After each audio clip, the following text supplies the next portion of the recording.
He was extremely shocked. He was like, all right, I'm coming home. Because I wasn't ready. No, I wasn't either. She was, but we wasn't ready. I wasn't ready. So I called my supervisor, and she already knew. I don't know how. She was like, her water broke. I was like, yeah. She was like, okay, give me 1 second. So, because I had to wait for somebody to come. And it ain't take but, a minute or so. And somebody was there. A dude come to the where I was at. He running. He out of breath. I said, man, slow down. You ain't tell me this part. Yeah, he was running. I'm like, man, it's okay. I said, I appreciate you. He like, man, go home, man, go. So I guess, trust me, he ain't have to run. No, he didn't. It was like it was like a joke that everybody knew about except for me. Because he didn't even know, but he knew. Okay. He was like, she's in labor. I was like, yeah, because I guess he kind of figured it. Mm-hmm. So when he got there, he asked me. I was like, yeah, that's why he was running. So then when I got up to the other part to get out, they was like, did her water break? I was like, yeah. It was no need to rush at all because my water broke, I'm going to say 3:30. Yep. I did not have her until Friday. Well, we got to talk about the hospital. 7:30. We got to talk about the whole hospital thing. Yeah, we're going to talk about it. I'm just trying to paint a picture why nobody needed to rush. Right. But, yeah, so Marcus came home and I was chilling. I did not want to rush. When I tell you she was chilling, she was chilling. Like, she wanted to go back to sleep, I think. I did. I was tired. I'm like, but in my mind, because of what happened the last time, I was like, no, we need to get you there. Mm-hmm. And just in case anything else happened or if she come and you need to get the epidural or whatever, then we need to get you there. Mm-hmm. That was my way of thinking. So, you have anything else to say before I go? No, go ahead. So I go in the room. I tell Paige, I say, all right, Paige, we finna go to the hospital. Mama water broke. She wake up and look at me and say, stop playing, and turn back over and go to sleep. I'm like, what's wrong with everybody? Am I the only one ready? She said, stop playing. She went right back to sleep. So I'm like, no, I'm for real. I said, don't you see me home? She was like, for real? I was like, yeah. So that's when she come in the room and she started talking. Then I had to get my bag packed. Mm-hmm. I don't know what I put in the bag. I was just putting stuff in the bag.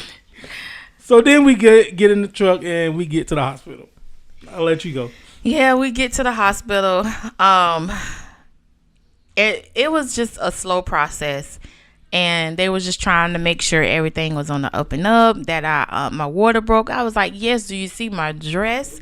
My dress was, wet. First of all, we had to find somewhere to park.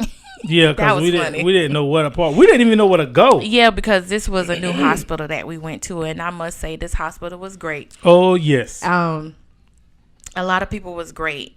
We'll get to that later. Yeah, we'll get to that. But, yeah, so we was just in the triage room for a while. And I was tired. I was so tired. He was tired too. I was cold. And they was like, do you feel any pain? I was like, no. I was fine. And then what shocked us all was they was like, you want something to eat? I was like, something to eat? Right. I'm thinking I was getting ready to be chewing on ice. I was like, can I have a turkey sandwich? So when they finally moved us to our room, we was in that triage room for the longest. And it was like, in my mind, it was like with Kaylin, we went in there and it was like, all right, let's get you ready to go. Mm-hmm. And that's how it was. That's how it seemed to me. It was like everything happened fast. But with this, it was like everything was going super slow. Everything was slow. And that should have been a cue for us to know that this was going to set the pace for everything. Mm-hmm. Because, it was just like, la, la, la, la, la, la, la, la, la. So I'm waiting. I'm like, oh, man, she finna start having pains. Even though I know it ain't like the movies, like when your water break and you're screaming. It just seemed like things progressed a lot faster with Kaylin. Yes, it did. I don't remember what time we got to the hospital. I want to say like 5 something. I guess we got to the hospital. Yeah, ish. Yeah, so they put us in the room and they just made us feel comfortable or whatever. Yeah, they did. And they just had us settle down. But it was just so much. And I I was losing all my water, and that's when like the kind of the concerns kicked in, because like you said, the previous time when my water broke, they was worried about me getting an infection. Even though I was in the hospital, I went 24 hours without any fluids, and that was a concern. But I didn't start feeling any labor pain until 7:30 that night. Yeah. So that's when it started kicking in. And if y'all follow us on social media, you can see I did that baby mama dance too. That's what it's called. I think so. I guess that's what it's called. Now that's when I was feeling a little ting. You know, I was breathing through those. But even before that, once we got in the room, that's when we called everybody to let them know, look, we at the hospital. This is what's going down. The girls went to school that day, and I'm thinking we're going to call them around 12:31, saying we had the baby. Yeah, because Paige wanted to get called out of class and come up there. I was like, no, you can go to school. Ain't nothing going down here. But then they gave us our room. That was nice. Let's talk about the nurses before we get into the room. Okay. Our triage nurse, she was good, the first one, because we got there and it was about to be shift change. Right. So she was good, but they had to run a couple tests on you first to even see if your water broke, because they was like, we sure that the water broke, but we're not sure. Yeah. And I was like, well, how is that? You know, I was like, we seen all the water come out. You know, because when I got home, you hadn't even got a chance to get it up. Right. So they had to run a couple tests to make sure, and those tests took a while, but they was like, yep, that's what it is. Your water broke. So after that episode, then we got into our room. Right. So once we get into the room, we switched nurses, and I believe we had, the first nurse was okay, or was that the one? Yeah, she was okay. She was very young, because you was like, how old are you? Oh, yeah, I do remember. She was very young. Matter of fact, we was from the same place. Yeah. Yeah. Yeah, she was very young, and she was good. She did very well. Yeah, she was real good. Yeah, she was good. And so this whole time, I'm talking about the clock is ticking, and people calling, hey, y'all got any baby yet? No, we ain't got no baby. I said, I'll keep y'all updated. But we went that whole day, nothing. Until 7:30 that evening. I started feeling everything. I think they gave me one medicine to soften my cervix, and then they was gonna give me another one. But I was just laying there with the one softening my cervix, and then that's when I start feeling some pain. And so here we go. Y'all know that I'm scared of needles. So you jumping to the epidural? Yeah. Dog, honey, you moving fast. We got to talk about the whole shift change again. Okay. And then we got to talk about when we got the other nurse. Okay. She started off good. The other nurse, the shift change. Yeah, this is the one that took us through the night. Yes. She started off good. But it's stuff that we don't know as, patients or people who's not in the healthcare field. It's certain things that you just don't know. And there's certain ways, certain questions you don't know to ask. And then I understand now when people used to be in the hospitals and like you'll be a patient and then somebody in that room would be like, no, she need to do this. She need to do this. I never understood that until now. Right. Because I was like, let the people do their job. Because in my mind, they're healthcare professionals. They're going to take care of these people. I see things totally different now.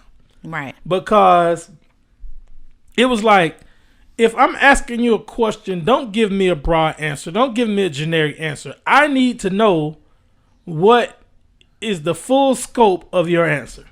I shouldn't have to guess. I shouldn't have to figure out. If I'm asking you a question, you should give me a direct answer. And I didn't pay attention to that till one of our friends came, who is also a nurse. A nurse practitioner. So she read by the doctor, right? Right. So, she started pointing out certain things. And I was like, And it was like she noticed certain things as soon as she came in the room. And she's forward. So, like, she's more forward than I am.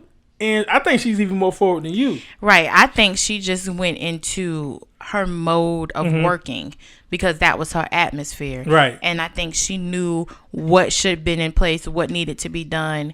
And, of course, she's a mother as well. So she's been there on both sides. So I think she just went in her mode. That's what I think. And yes, she is forward. Yeah. And after that, I was like, well, dang, I'm starting to see things differently now. Because at first, when I was getting questions, I was thinking, oh, okay, this means this. And it was like, I'm getting answers what I thought was answers. I thought they were answers in entirety, but they were not. They were answers with a generic outcome. So that's when I started thinking about it. I was like, man, this ain't right. It's like I'm still left in the dark on a lot of these questions that I want to know. And I'm not getting answers. So that's when that first started to tick for me that she was just fluffing me. And I didn't like that. So now my perception of her started to change. And then we go on through the night. We're going through the night. After you got the medicine to soften your cervix, that was supposed to last for 12 hours. Right. So I think you got that medicine around 2-something. And then we had to get it again. The other medicine, it was supposed to give you another medicine at 2 in the morning. Right? No, the soften the cervix I got with the first nurse. Because the first nurse did it. Yeah, she put it in. And that was supposed to, she did it at 2. So it was supposed to stay in for 12 hours, 2 p.m. And it was supposed to stay in for 12 hours to 2 a.m. 2 a.m. Right. Okay. Yeah. Then you were supposed to get another medicine. Another medicine. And it was supposed to do what? What? That was supposed to induce my labor. Right. So, right. So 7:30, you start having the pains. I started having really strong contractions. And I was breathing through them. And, you know, I had a coworker and we had a family friend there. Well, both of them family friends. And one of them is a nurse practitioner, and she the one was pointing out everything like you said earlier. So they left because I started moaning a little bit too much. So around that time, it was time for me to get the epidural. And then, No, you forgetting stuff. You probably was delirious. Okay, go ahead. You need to tell this part then. No, I am. But you start having pains, and then they stop. Okay. Remember? You don't remember that? Because you said, okay, I'm starting to feel stuff. And then you started feeling stuff. Then after a while, they just stopped. You was like, I ain't feeling nothing no more. Because somebody called. I think it was Faith. Faith called, and he was like, yeah, I was feeling something, but now I ain't feeling nothing no more. Okay. And this whole time, people still calling. We got a baby. I'm like, listen, I'm going to call y'all when we get a baby.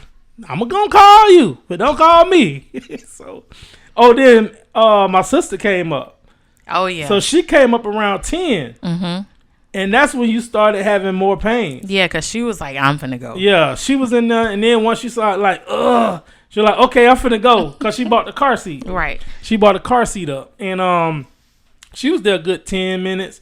But she left because the pain started kicking in. But then it was like the pains would come and they would go. And it was like you would have contractions and then you wouldn't have contractions. So this whole time, it's like, are we in labor or are we not? And that's when that nurse kept giving me like foolish answers. And then like something popped in my mind, and this is not to go in a race tangent, but it just made me think about how the articles say that black women are expected to take more pain than anybody else. And I started getting upset because I'm like, you're seeing it. I'm seeing it. I'm actually seeing this with my own eyes. It's like if she's telling you that she's starting to feel something, then somebody should be in here checking, doing something. That other part of me kicked in because it was like they weren't hard contractions, but they were starting to pick up. So, and the thing is, when I was asking questions, I was trying to see where we're going. And once again, she was giving me generic answers. So my frustration with this nurse is just building over this whole period of time. Right. And I also wanted somebody to come check me to see if I was